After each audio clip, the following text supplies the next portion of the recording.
Telesalud y Telemedicina del hospital, les damos la más cordial bienvenida, esperando que el contenido y desarrollo del mismo sea de gran provecho para cada uno de nosotros que trabajamos velando la salud de los ciudadanos. Desarrollaremos a continuación el tema Rehabilitación Integral Post-COVID en el personal de salud, a cargo de la médica especialista en Medicina Física y Rehabilitación, la doctora Jocelyn Karina Arias Gutiérrez, egresada de la Universidad Peruana Cayetano Heredia, a quien le damos la más cordial bienvenida. Buenos días, doctora Jocelyn. Adelante. Buenos días con todos. Bueno, voy a cargar la presentación.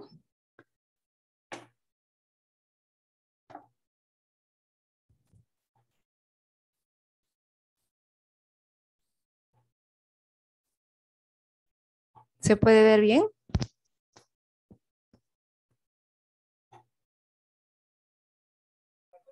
Claro que sí, se ve. Ok, buenos días con todos. Antes que nada, gracias por la invitación. El tema a presentar el día de hoy es la rehabilitación post-COVID dirigido al personal de salud. Bueno, vamos a hablar un poco sobre el programa que se viene realizando en el Departamento de Medicina Física a los pacientes dados de alta que han padecido de COVID. La importancia de este tema radica en conocer qué alteraciones van a presentar estos pacientes luego de superar la fase aguda y cómo es que podemos ayudarlos después de esta situación, ¿no? Para hablar un poco de la enfermedad, bueno, sabemos que la infección por COVID-19 es una infección potencialmente grave causada por el nuevo coronavirus conocido como el SARS-CoV-2. Este se informó por primera vez en diciembre del 2019 en la provincia de Wuhan, en China. Posteriormente, ya en marzo del 2020, la Organización Mundial de la Salud declara el brote de SARS-CoV-2 como una pandemia mundial, ¿no? Hasta el día de hoy. Bueno, vemos que la sintomatología que ya muchos conocemos simula bastante a una gripe normal, ¿no? Por presentar fiebre, tos, fatiga, estornudos y sobre todo la sensación de falta de aire o disnea, que es el síntoma de alarma que nos hace suponer que ya estamos entrando a un cuadro moderado o severo y que por ende va a requerir una atención hospitalaria. Por eso, pero sabemos que este virus no solo afecta al sistema respiratorio, no es una enfermedad infecciosa que puede causar disfunción respiratoria, física, ¿no? Musculoesquelética, también psicológica y sistémica, en el cual pues la gravedad de la enfermedad puede variar desde una infección asintomática o enfermedad leve hasta llegar a una neumonía o insuficiencia respiratoria que puede llevar a la muerte del paciente. Según las estadísticas, ¿no? La aparición de estos síntomas y severidad se presenta en un mayor porcentaje de forma leve. Sin embargo, sabemos que los que presentan una enfermedad moderada o severa son los que tienen ya más probabilidad de sufrir secuelas a largo plazo. Como vemos acá en la situación actual, en el cuadro apreciamos la gran cantidad de casos a nivel mundial, ¿no? Más de 263 millones de casos, ubicando al Perú con más de 2 millones de casos confirmados actualizados hasta ayer, ¿no? Tenemos una gran población entonces que ha presentado la infección por COVID-19 y de esto se presentó más o menos unos más de 200.000 casos de defunciones en Perú, teniendo una letalidad, una tasa de letalidad del 9%. Acá también tenemos la data actualizada del MINSA, ¿no? En la que se puede ir deduciendo que del total, ¿no? Tenemos más de 91.000 pacientes dados de alta, asumiendo que estos han cursado con una enfermedad de moderada a severa, por lo mismo que han requerido hospitalización y que probablemente estén presentando alguna secuela, ¿no? Sin embargo, también en la práctica diaria se ha visto que en pacientes con enfermedad leve o moderada que incluso no han requerido hospitalización, también están quedando con algunas secuelas que vamos a describir más adelante. Entonces, dada pues la gran cantidad de pacientes dados de alta hospitalaria y también de unidades críticas, es de suponer pues que hay una demanda importante o habrá una demanda importante de los servicios de rehabilitación integral, ¿no? Bueno, dentro de los grupos de riesgo que vendrían a ser las personas que presentan características individuales que los hacen ser más vulnerables y tener más riesgo de complicaciones por la COVID-19, tenemos al adulto mayor, pacientes con hipertensión arterial, diabetes, obesidad con un IMC más de 40, enfermedades cardiovasculares, enfermedad pulmonar crónica, cáncer o algunos otros estados de inmunosupresión. Pero a su vez también tenemos factores de riesgo para presentar secuelas post-altas, descritos ya durante la enfermedad, como por ejemplo la presencia de opacidades radiográficas, más del 50% de la superficie pulmonar, ¿no? También al ingreso con una frecuencia cardíaca muy elevada, scores imagenológicos altos, ¿no? Por ejemplo, los grandes porcentajes de afectación que cuando se les hace un control de tomografía, ya sea a los 3 o a los 6 meses, es probable que se encuentre aún una afectación residual. También otro factor de riesgo es la duración del requerimiento de oxígeno suplementario, ¿no? Que lo vamos a ver bastante en los pacientes que tienen ese destete lento, ¿no? Que se les va a ir bajando el flujo de oxígeno, pero desaturan y se les vuelve a subir y es una constante, ¿no? También otro factor de riesgo es la presencia de más de 5 síntomas en la primera semana. Esto genera 4 veces más riesgo de hacer un síndrome post-COVID o de dejar secuelas. Y dentro de los síntomas relacionados más frecuentemente son la fatiga, la presencia de cefalea, taquipnia, mialgia y disfonía. Entonces, sobre todo la presencia de estos en la fase aguda, ¿no? Otro factor de riesgo es la estancia hospitalaria prolongada, de hecho con mayor repercusión en los que ingresaron a la unidad de cuidados intensivos.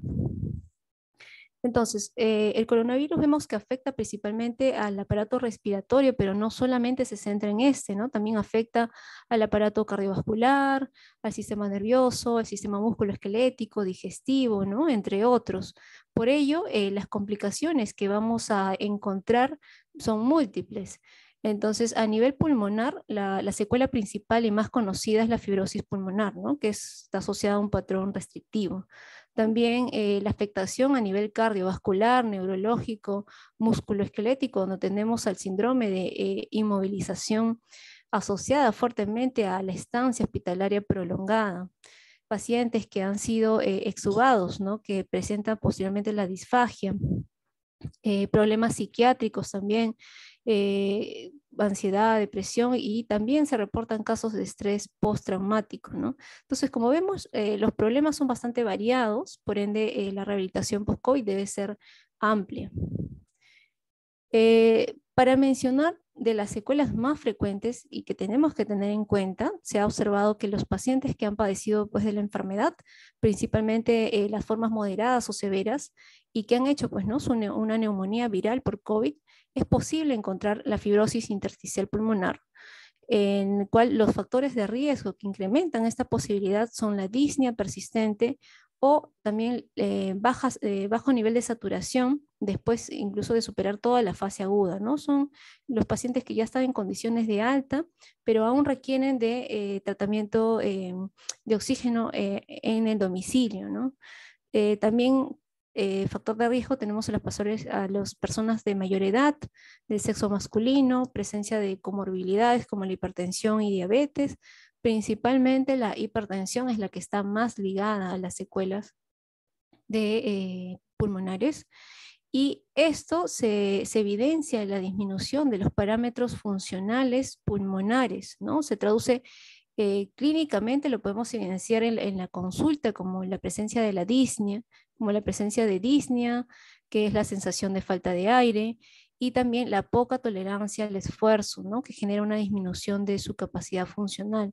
Pacientes que al realizar actividades diarias que antes podían hacer con normalidad, ahora tienen mucha limitación, ¿no?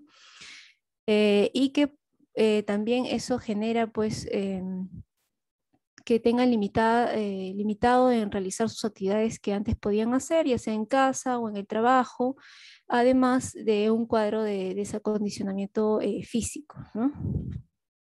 Entonces, solamente para mencionar un poco de la evidencia de lo que se presenta o se ha descrito anteriormente, este es un estudio donde se examinaron los parámetros funcionales pulmonares, donde se encontró la misma alteración que ya hemos mencionado, ¿no? La disminución de la capacidad pulmonar total y también la disminución de la capacidad de difusión de monóxido de carbono. Que bueno, si bien es un estudio que es realizado por el Servicio de Neumología, pero también en este estudio valoraron la fuerza respiratoria pulmonar y el rendimiento del paciente en el test de caminata de 6 minutos.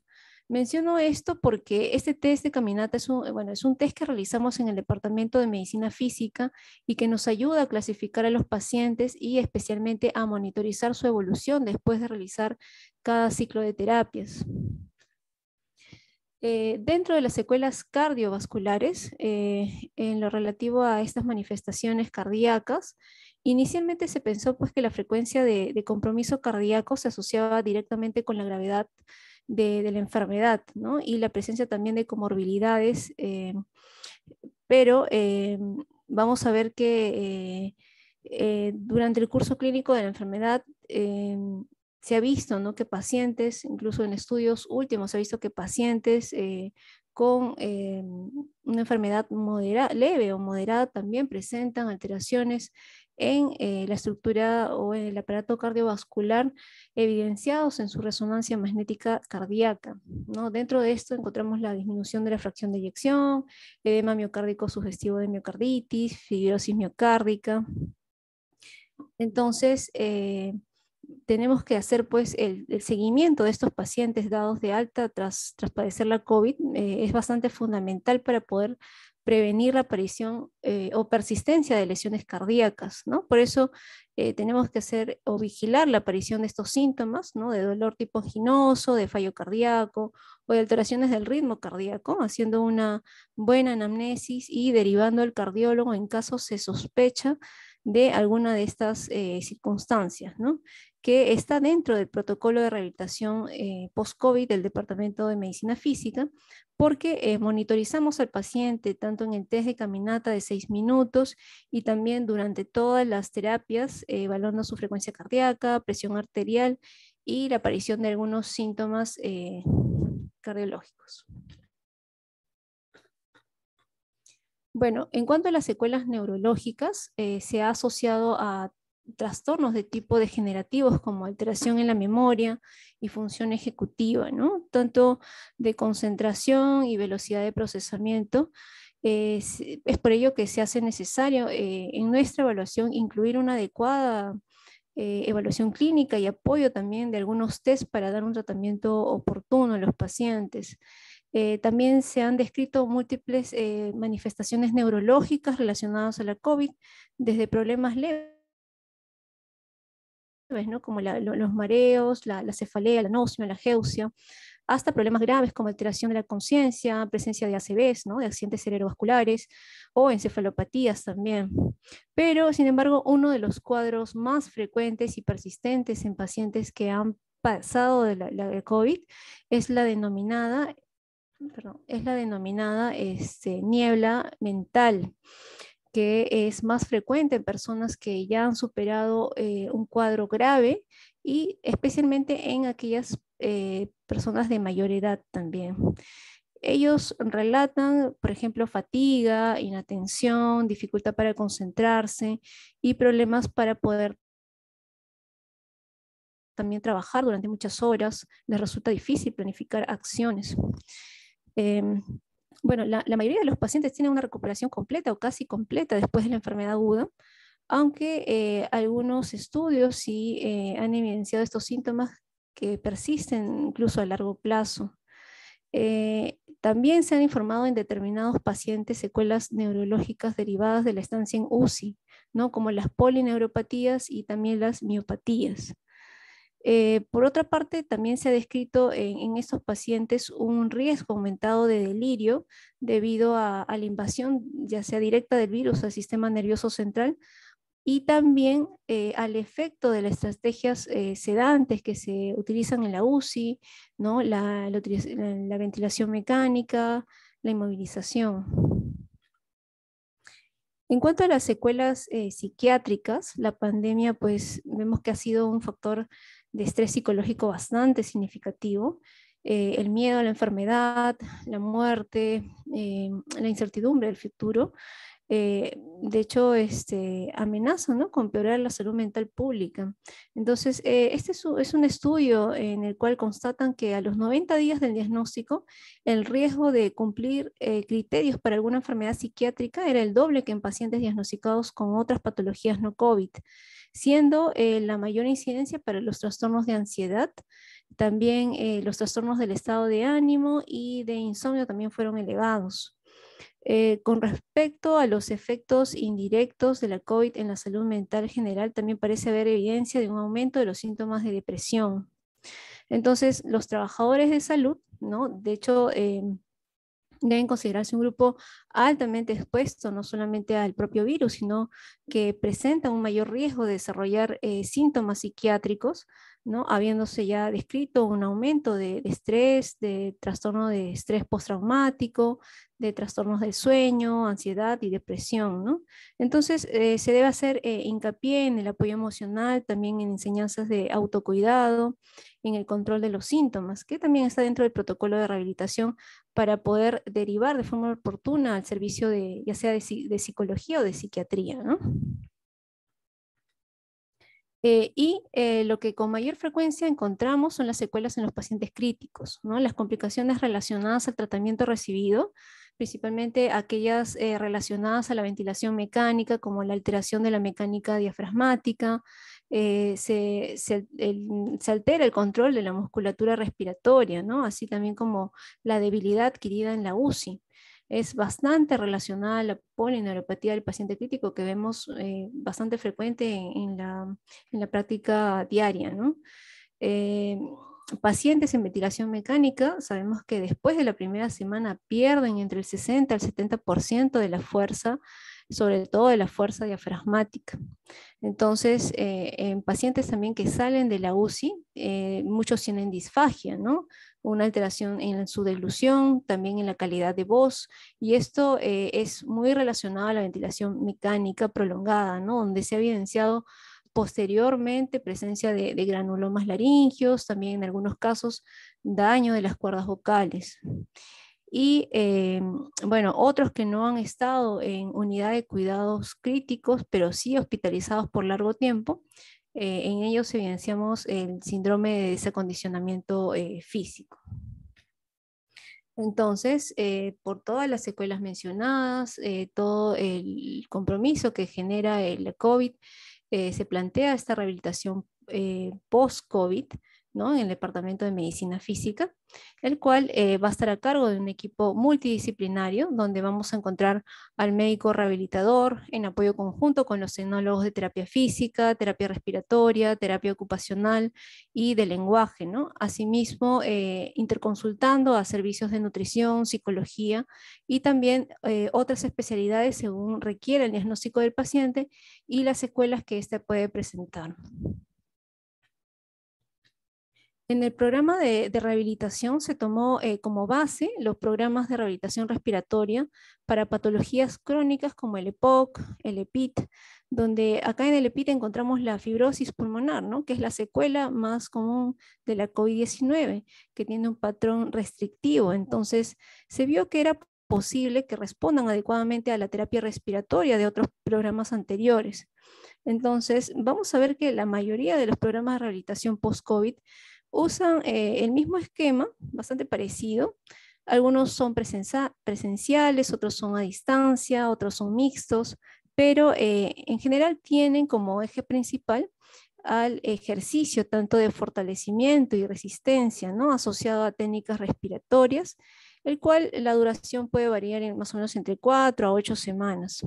Entonces, sí hay bastante evidencia que sustenta la efectividad y la eficacia de la rehabilitación respiratoria, ya que vemos que la afectación primaria en el aparato respiratorio va a repercutir en los demás aparatos y que va a generar pues como resultado la disminución de la calidad de vida y también su capacidad para poder desempeñarse en actividades cotidianas. Dentro de los efectos demostrados de la aplicación de un programa de rehabilitación respiratoria es la reducción de la sintomatología, ¿no? Principalmente de la disnea. Más no se generan cambios o reversión del daño estructural, pero sí una mejora funcional como el incremento, por ejemplo, de resistencia al ejercicio, que va a desencadenar una mejora en la calidad de vida y por ende la reducción de los costos de salud. Entonces, por tanto, debe ser indicada esta rehabilitación en todos aquellos pacientes cuya calidad de vida se ha visto mermada por su enfermedad respiratoria crónica.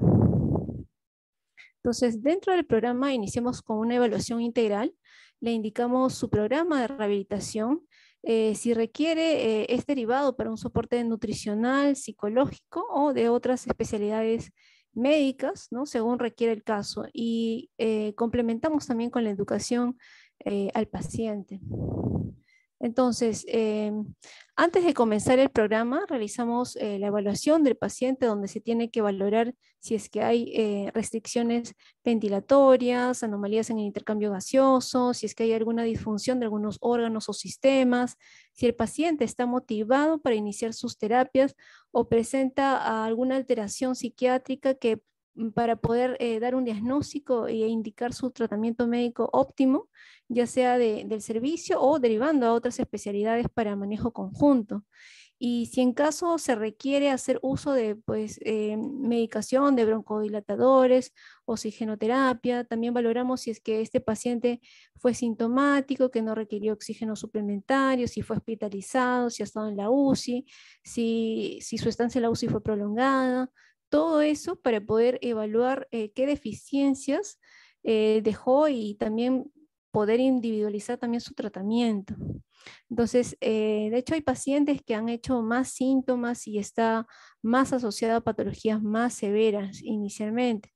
Y probablemente estos pacientes tengan, bueno, comorbilidades importantes que tienen que estar controladas antes de iniciar también su programa de rehabilitación.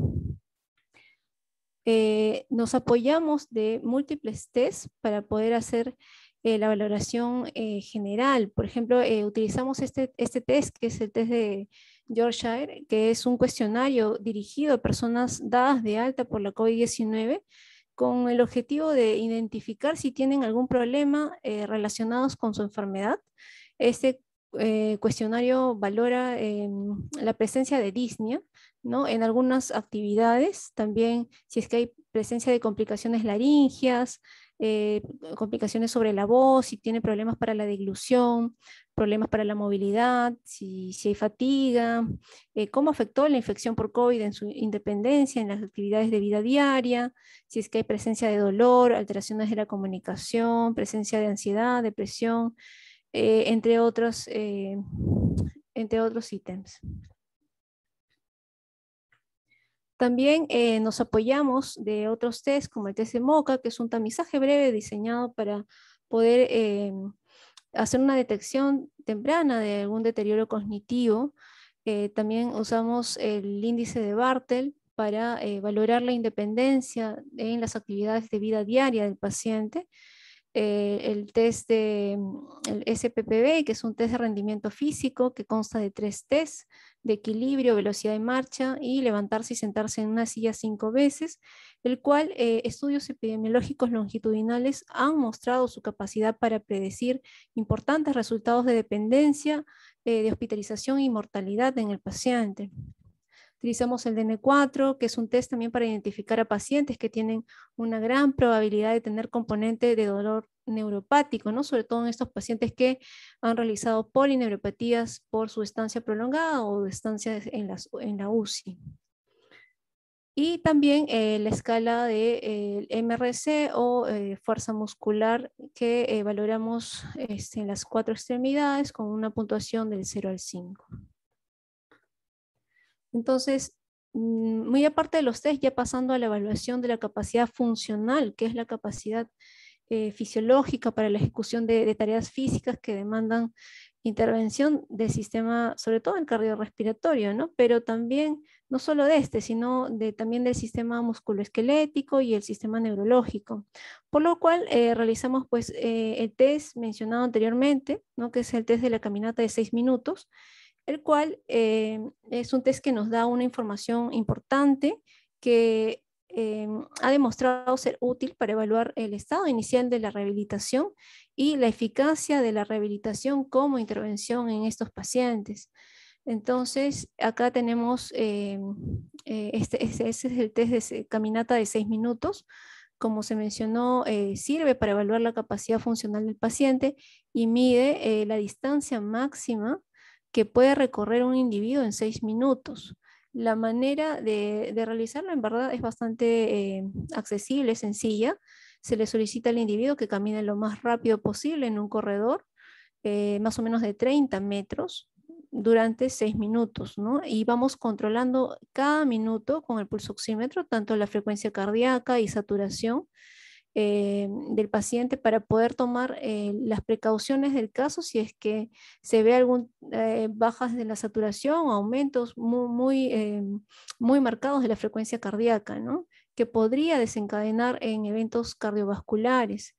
Entonces, se contabiliza la cantidad de metros recorridos, la cual la distancia recorrida refleja la respuesta integradora de todos los sistemas involucrados que mencionamos durante el ejercicio. Esta prueba es bastante segura y generalmente se realiza pues, en un ámbito hospitalario cuya utilidad pues, para evaluar la respuesta o seguimiento a las intervenciones terapéuticas que se dejen. Esta es la hoja que utilizamos en el Departamento de Medicina Física del test de caminata, en la cual anotamos, como vemos, minuto a minuto las funciones y vamos monitorizando al paciente. Cuando se realiza el test de caminata, se compara la distancia recorrida con la distancia esperada o predicha, que bueno, se saca con fórmulas, ya sea para su edad, peso y algunos factores antropométricos. Pero en este caso lo importante es evaluar la evolución de la distancia recorrida por el paciente. O sea, en este ejemplo, por ejemplo, esta persona recorrió 350 metros. Si yo le vuelvo a repetir ese test de caminata posterior al ciclo de terapias y me logró 380, entonces hay una diferencia de 30 metros ganados, que es una mejora significativa para poder valorar la evolución del paciente, ¿no? Para decir, este paciente está mejorando. También, bueno, con este test sacamos datos importantes que nos ayudan a tener un margen de seguridad, ¿no? Porque para poder trabajar con el paciente y saber hasta dónde exigirle. El control de la frecuencia cardíaca es el método más común y sencillo de controlar. Para eso se valora la frecuencia cardíaca de reposo, la frecuencia cardíaca máxima, de entrenamiento, de seguridad, utilizando varias fórmulas. Su utilidad se debe pues a la correlación entre la frecuencia cardíaca y la intensidad del esfuerzo, ¿no? Que es valorada mediante el consumo de oxígeno expresado como VO2 máximo, o también como equivalentes metabólicos estándar, que son los METs, que es el consumo de oxígeno en reposo con el individuo sentado. Entonces, todos estos datos lo podemos obtener al realizar el test de caminata. ¿Por qué necesitamos tener una adecuada intensidad de ejercicio? El cual se ha visto que lo ideal es trabajar con una intensidad moderada, inicialmente entre 70 y 80% de la frecuencia cardíaca máxima. Con los resultados mencionados, con todos los parámetros obtenidos anteriormente, ya podemos definir en qué condición se encuentra el paciente y poder clasificar los grupos de entrenamiento, o sea, clasificar a los pacientes de forma funcional, de acuerdo con los resultados del test de caminata, ¿no? Por ejemplo, en el programa tenemos 3 grupos, A, B y C, de acuerdo a la cantidad de METs. El grupo A son los que lograron mayor o igual a 5. El grupo B son los que lograron entre 3 a 5 METs y el grupo C los que lograron menos de 3 METs. En este grupo, del grupo C, de hecho que son los de mayor riesgo, en muchos casos se hace de forma más individualizada, ¿no? Y aparte, ¿para qué sacamos los METs? Porque en el cuadro tenemos actividades que se le pueden indicar al paciente de acuerdo a su funcionalidad y resultado de la evaluación, ¿no? En el programa de entrenamiento físico, como mencionamos, tiene que ser seguro. Para eso se hace una evaluación previa, ¿no? Para evitar exponer a riesgos de eventos adversos, como los cardiovasculares, como vemos en la gráfica, arritmia, sangor, síncope, ¿no? Hipertensión arterial. Entonces, por eso es importante una buena evaluación funcional para poder prevenir la aparición de estos eventos adversos. Por ello, trabajamos con una frecuencia cardíaca de seguridad, ¿no? Obtenido en el test de caminata. Entonces, bueno, tanto para evitar las complicaciones y también para no exigirle menos de lo que corresponde, porque otra característica del programa es que tiene que ser eficiente. O sea, tenemos que tener una determinada intensidad, porque sabemos que cuanto menor es la intensidad de ejercicio o exigencia, es menor el beneficio. Y cuanto mayor es la intensidad, hay mejores resultados también. Y vamos a ir incrementando progresivamente la intensidad, ¿no? Por eso también el programa tiene que ser progresivo y paulatino. Lo ideal es trabajar con una intensidad moderada de 70-85%, ¿ya? De la frecuencia cardíaca máxima, porque como vemos en la gráfica, pasando el 85%, hay riesgo de presencia de algunas complicaciones cardiovasculares. Entonces, pero, por ejemplo, tenemos pacientes ya con antecedentes previos de patología cardiovascular. Entonces, en ello se propone que se debería trabajar con ejercicios de moderada intensidad, pero iniciando entre un 60 a un 70%, ¿no? De la frecuencia cardíaca máxima. Y también de manera subjetiva se plantea trabajar monitorizando al paciente con la escala de Borg, que tenemos la clásica, que es del 1 al 20, y la modificada, que es del 0 al 10, en la que se percibe de forma subjetiva la disnea, o sea, la percepción subjetiva del esfuerzo, la cual se le instruye desde el inicio al paciente, se le explica para que durante su entrenamiento se le pueda hacer un monitoreo constante de cómo va su sensación o percepción de esfuerzo, ¿no? Y se plantea trabajar entre un rango de 4 a 6 de escala de Borg modificada. Esto es tomado ya de los programas respiratorios ya existentes, eh, en el cual, bueno, podemos ir iniciando con 4 y según vemos que es seguro, le podemos ir exigiendo y podemos ir llegando hasta el 6.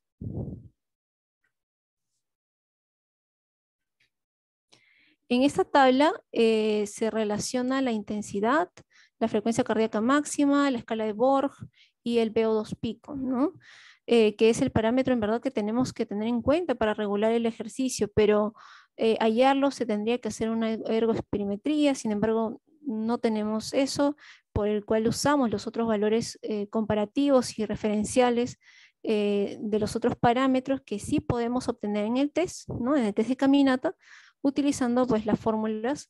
Entonces tenemos que lograr, como mencionamos, llegar a un Borg de 4 a 6 en la escala de Borg modificada. En la escala clásica sería de 12 a 13, con una intensidad, ¿no?, de moderada, con una frecuencia máxima del 60 al casi 80%.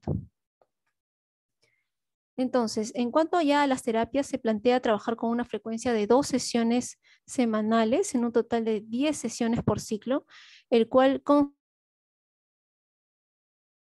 de 10 minutos de calentamiento, en el cual se realiza ejercicios de estiramientos, ejercicios de flexo, extensión de extremidades, ejercicios de flexibilidad de caja torácica, para pasar ya a 30 minutos aproximadamente de ejercicios de tipo aeróbico, que es el eje central de la rehabilitación. Ajustando pues la intensidad, ¿no?, al nivel funcional del paciente, como hemos visto, de acuerdo a los grupos funcionales, en el cual en el programa contamos pues con bicicleta estacionaria, caminadora, que de estos 30 minutos se podría también ir incrementando conforme van avanzando sus terapias y podríamos llegar hasta los 45 minutos en esta fase. Eh, También, bueno, utilizando estos equipos para poder trabajar ejercicios de resistencia, ¿no? En miembros inferiores, con la caminadora, con el ciclo ergómetro, y los superiores con las bandas elásticas. Posteriormente ya pasan a la fase de ejercicios de relajación, que son entre 8 a 10 minutos. Pero sabemos que dentro del eje central se pueden agregar, ¿no? Ejercicios de fortalecimiento, principalmente de miembros inferiores, y también el entrenamiento de la musculatura respiratoria. Bueno, los parámetros propuestos en el programa que acabo de mencionar fueron sacados de guías. Acá tenemos el de la Sociedad Torácica Americana, el cual estaba indicado para pacientes con enfermedades respiratorias crónicas, con poca tolerancia al ejercicio, disnea o fatiga, y con deterioros de sus actividades de vida diaria, ¿no? El enfoque consiste en sesiones de ejercicios relativamente largas, ¿no? Con niveles de intensidad más del 60%, en el cual el tiempo de entrenamiento efectivo total idealmente debería exceder los 30 minutos. Sin embargo, para algunos pacientes puede ser difícil lograr este tiempo o intensidad de entrenamiento. En esta situación, el entrenamiento a intervalos es una alternativa, en el cual el entrenamiento por intervalos es una modificación de entrenamiento, en el cual la sesión, por ejemplo, de ejercicio más larga se reemplaza por varias sesiones más pequeñas, separadas por periodos de descanso, ¿no? O en vez de estos periodos de descanso, son ejercicios de menor intensidad. Entonces, el entrenamiento por intervalos da como resultado puntuaciones más bajas de presencia de síntomas, como disnea o fatiga, a pesar de las cargas altas, ¿no? de entrenamiento que se les puede dar. Entonces, todo esto para mantener los efectos del entrenamiento, ¿no? Y que no haya un pare.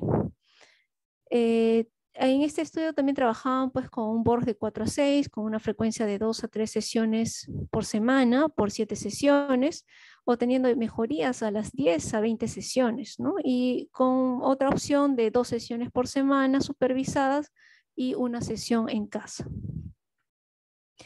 Y este es de la Sociedad también Americana de Tórax y la Declaración de la Sociedad Europea Respiratoria sobre la rehabilitación pulmonar, que, bueno, como vemos, llegaron al mismo consenso. Y en esta revista internacional de medicina respiratoria, el cual refiere que el tipo de ejercicio, la combinación en el tipo de ejercicio de entrenamiento aeróbico y de resistencia, lleva a una mejora de la fuerza muscular periférica. En cuanto a la frecuencia y duración, también mínimo 2 sesiones semanales, supervisadas en un programa de 6 a 12 semanas, y otra de forma opcional, una tercera sesión semanal sin supervisión, ¿no? Además de indicar actividad física regular 5 veces por semana, más o menos de 30 minutos. Y si este entrenamiento es intervalar o continuo, bueno, va a depender de la preferencia del paciente o del terapeuta, sabiendo que el entrenamiento en intervalos puede requerir de mayor cantidad de personal para supervisión, ¿no? En algunos casos, acá tenemos, bueno, algunas fotos de pacientes que han estado en el programa de rehabilitación, que en algunos casos utilizamos algunas estrategias adicionales en el cual se agregan algunas cosas a la intervención. Dentro de estas, el más usado es el oxígeno suplementario, ya que a veces hay temor cuando baja la saturación durante el ejercicio, ¿no? Por parte del paciente. Entonces, lo importante es que se alcance la frecuencia cardíaca objetivo, ¿no? Si se requiere colocar 1 o 2 litros, ¿no? Lo ideal es hasta 2 litros, para que pueda alcanzar su frecuencia objetivo, lo hacemos, ¿no? Sabiendo que el beneficio con o sin oxígeno va a ser el mismo, porque lo que queremos garantizar o sea, lo que garantiza el éxito de la rehabilitación es alcanzar la frecuencia cardíaca objetivo. Entonces utilizamos ese tipo de estrategias adicionales. También, bueno, el uso de broncodilatadores en pacientes con limitación al flujo de aire, el uso de estimulación eléctrica neuromuscular, sobre todo en pacientes que han cursado con una enfermedad crónica severa, que han estado postrados, que han tenido estancias hospitalarias prolongadas en unidades de cuidados críticos y que a la evaluación presentan una debilidad muscular marcada. Para poder potenciar estos músculos utilizamos estos EMS. A su vez, también trabajamos de la mano con el terapeuta ocupacional para economía energética, para un reentrenamiento de las actividades de vida diaria, para mejorar la independencia de estos pacientes, tanto de sus ABDs como sus actividades instrumentales de vida diaria también, potenciar al máximo sus capacidades funcionales, mejorar las destrezas sensoperceptuales y destrezas motoras que se ven bastante comprometidas en las pacientes con polineuropatías. También se encarga el terapeuta ocupacional de analizar las barreras del entorno que puedan limitar la autonomía de la persona, la necesidad también, si es que se requiere algún tipo de apoyo ortopédico como férulas u órtesis, se encargan de confeccionarlas, asesoran y entrenan a las personas también cuidadoras y mejoran también la calidad del desempeño. También dan pautas de estrategias posturales y maniobras deglutorias. ¿Cómo son las sesiones? Trabajan unos 30 minutos realizando algunos test de actividades de vida diaria y los siguientes 30 minutos son de entrenamiento de todas las actividades que hemos mencionado. Se realiza más o menos una sesión por semana con un total de 5 sesiones.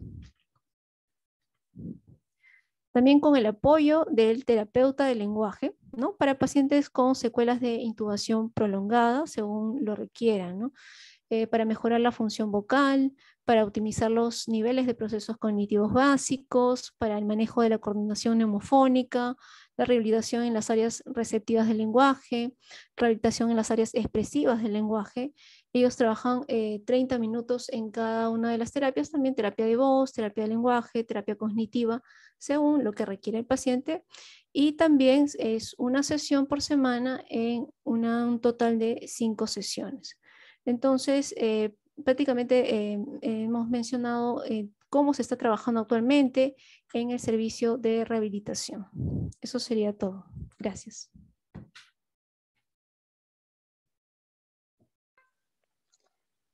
Muy bien, doctora, muchas gracias por su excelente presentación. Nos ha disuelto varias dudas que teníamos y también hay participantes que han formulado algunas preguntas, las cuales voy a pasar a leer. Sí. El ingeniero Melchor pregunta si puede compartir su presentación, doctora. Sí, claro que sí. Ya, entonces le haremos llegar por el correo electrónico. Si nos está escuchando, nos pasa por favor su correo electrónico para ¿Ya? poder facilitarle la presentación de la doctora. Gracias, doctora. Aquí hay una pregunta de Marina que dice, para los pacientes post-COVID con secuelas de miopatías, ¿qué sugiere usted? ¿Qué debería hacer el paciente? Bueno, primero pasar su evaluación integral en la cual vamos a valorar cuánto compromiso tiene, ¿no? Si es que vemos algún déficit motor severo, sensitivo severo, vamos a indicarle la realización de alguna electromiografía, ¿no? Para poder confirmar el diagnóstico y ver el pronóstico de este paciente. Eh, Tendríamos que ver el grado, ¿no? de la miopatía que tiene, pero en estos pacientes trabajaríamos con la terapia física y la terapia ocupacional para poder incentivar o estimular todas las capacidades tanto motoras como sensitivas que haya generado algún déficit, ¿no? La COVID-19. Como le digo, tendríamos que evaluar dependiendo del grado, ¿no? Dependiendo del grado hay diferentes tipos de tratamientos. Bien, esperemos haber resuelto su pregunta del participante.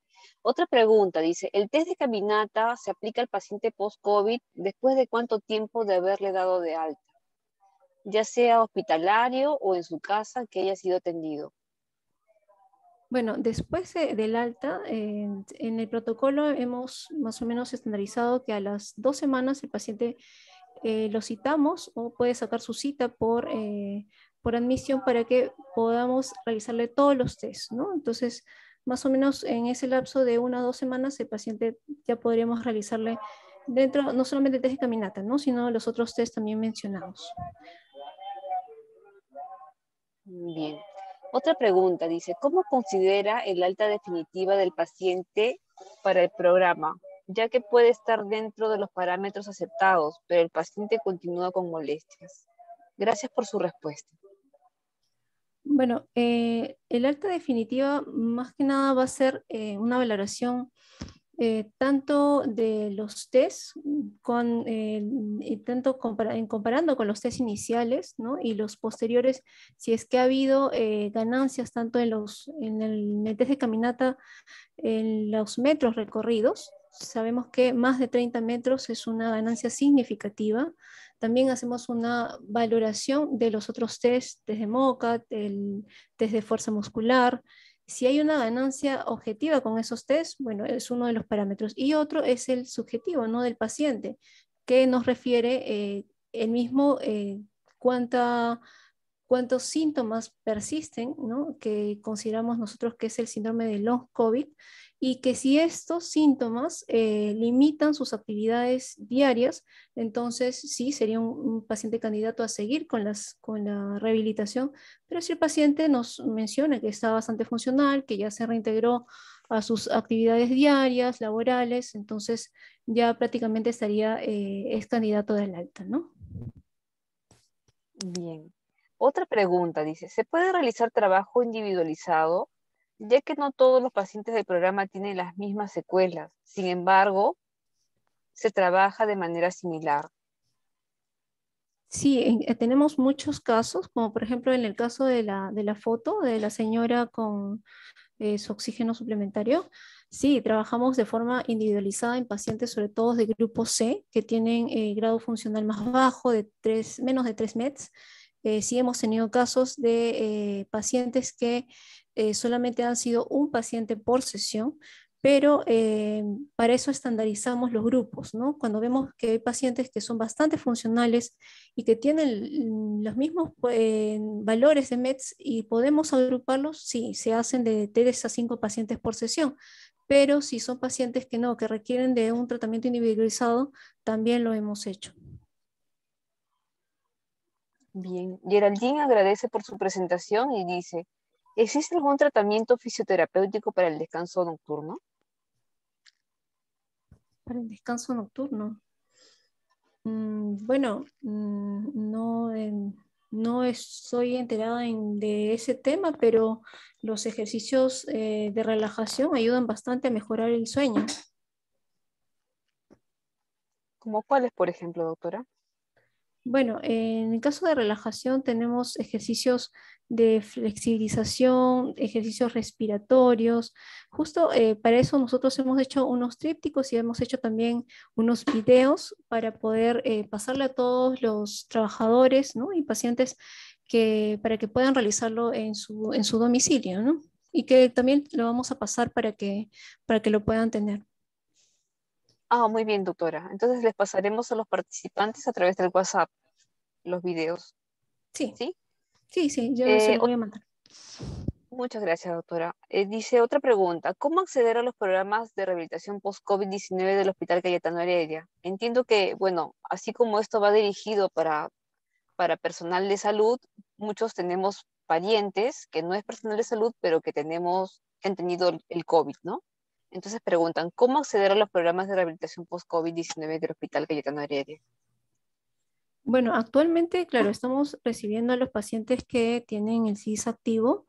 Sin embargo, en algún momento también hemos estado recibiendo pacientes pagantes, ¿no? Que simplemente se acercan, y más si son familiares de personales de Cayetano, se acercan a admisión del Departamento de Medicina Física, eh, bueno, con alguna constancia que han tenido la infección. Y bueno, si es que han estado hospitalizados en otro lado también, para constatar eso y que puedan pasar a una evaluación inicial, ¿no? Pero sí, sí, tenemos el apoyo tanto al personal de salud de Cayetano como familiares también. Si tienen CIS, más rápido, ¿no? Pero si no, puede ser de forma eh, particular, ¿no? Bien. Bueno, Tello insiste en la presentación de su PowerPoint para todos, si la puede compartir, doctora. Sí, claro que sí. Muy bien. Otra persona dice, Hernán dice, ¿qué cuidados especiales debe tener en consideración en las gestantes post-COVID? Bueno, como cuidados, la paciente, en general todos los pacientes, de hecho, hay factores de riesgo. En el caso de las gestantes, pues estamos hablando de 2 vidas, pero la paciente en su post-COVID, si es que probablemente tenga algún tipo de síntomas como disnea, fatiga, también hay prescripción del ejercicio, de hecho con menor requerimiento de meds, pero también la actividad física, como le digo, tiene beneficios en múltiples órganos, ¿no? A nivel cardiovascular, respiratorio, metabólico, que no es exento a los pacientes gestantes, ¿no? Bien. Sore pregunta, ¿existe rehabilitación para las secuelas de herpes zóster post-COVID? Bueno, actualmente estamos enfocados más que nada lo más frecuente son las secuelas respiratorias y musculoesqueléticas y neurológicas. No hemos tenido un caso de secuelas por herpes, pacientes post-COVID, pero sí, sí podría ser ingresado normalmente. Bien, gracias. ¿Existe alguna contraindicación en pacientes post-COVID que tengan comorbilidad para efectuar las terapias de rehabilitación?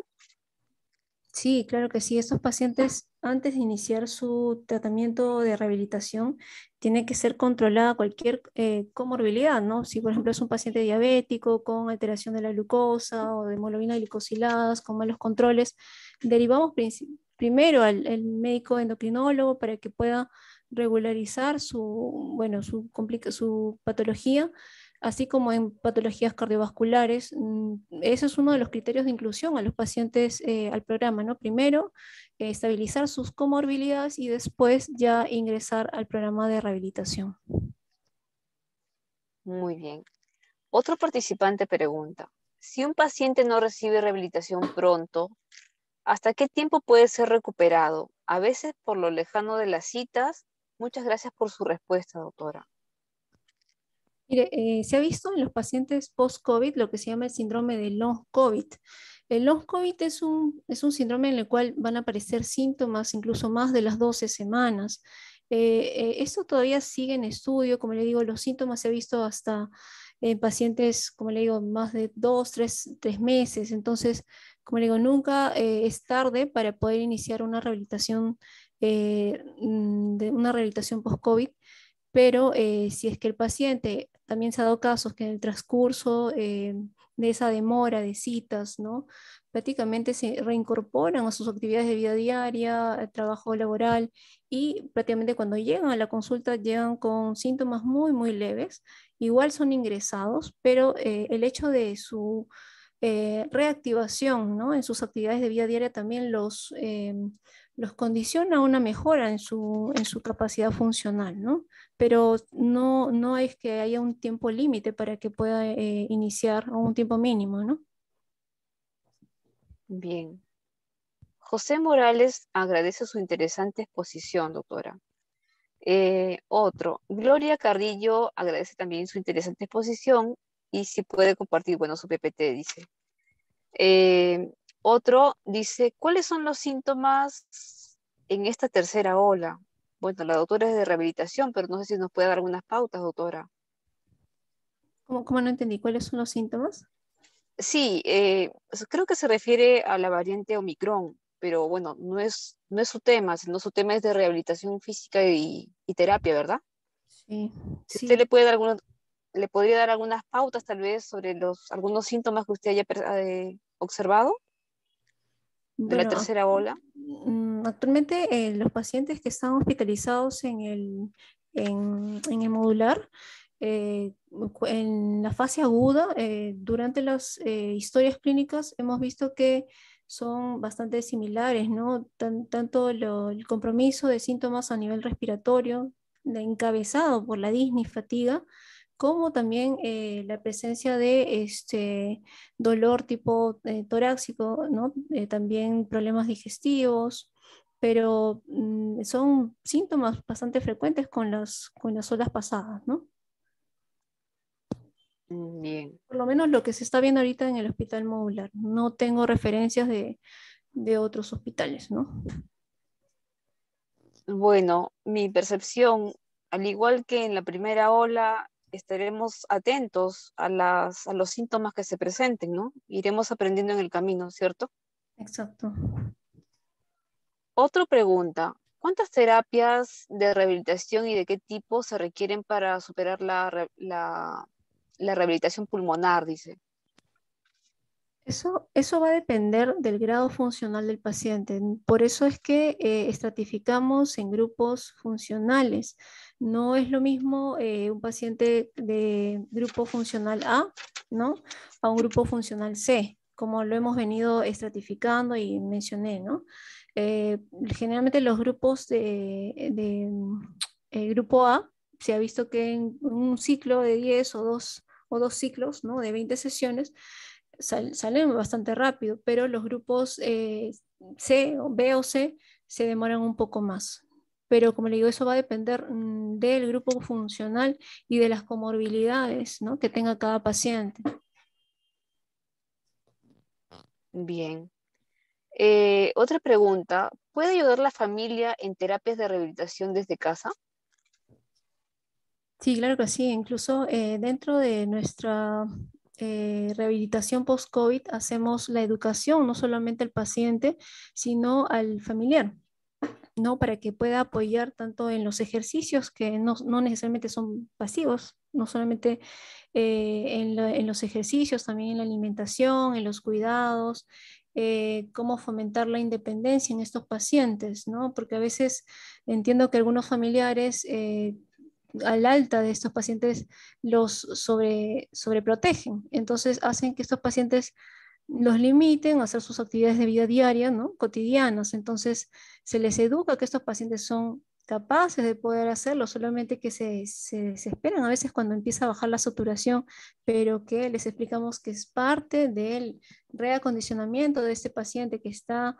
eh, que esa baja de saturación se va a presentar en los primeros días, pero poco a poco, conforme ya va ejercitándose o mejorando su capacidad pulmonar, ya esto va a ir desapareciendo, ¿no?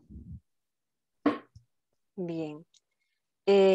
Aquí hay una pregunta, bueno, vamos a tratar de resolverla. Dice, ¿tener CIS, el paciente no puede pagar la consulta?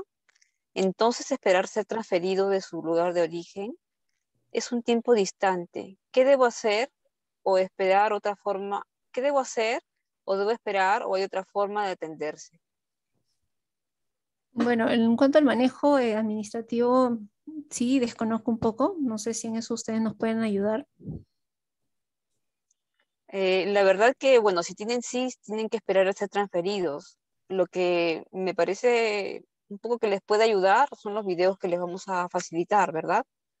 Ah, sí, sí, sí, vamos a pasarlo. Claro, y de ahí veremos la forma, vamos a avisar por este medio, por el WhatsApp, vamos a avisar por este medio cómo podemos resolver esto, porque nos gustaría ayudar a todos.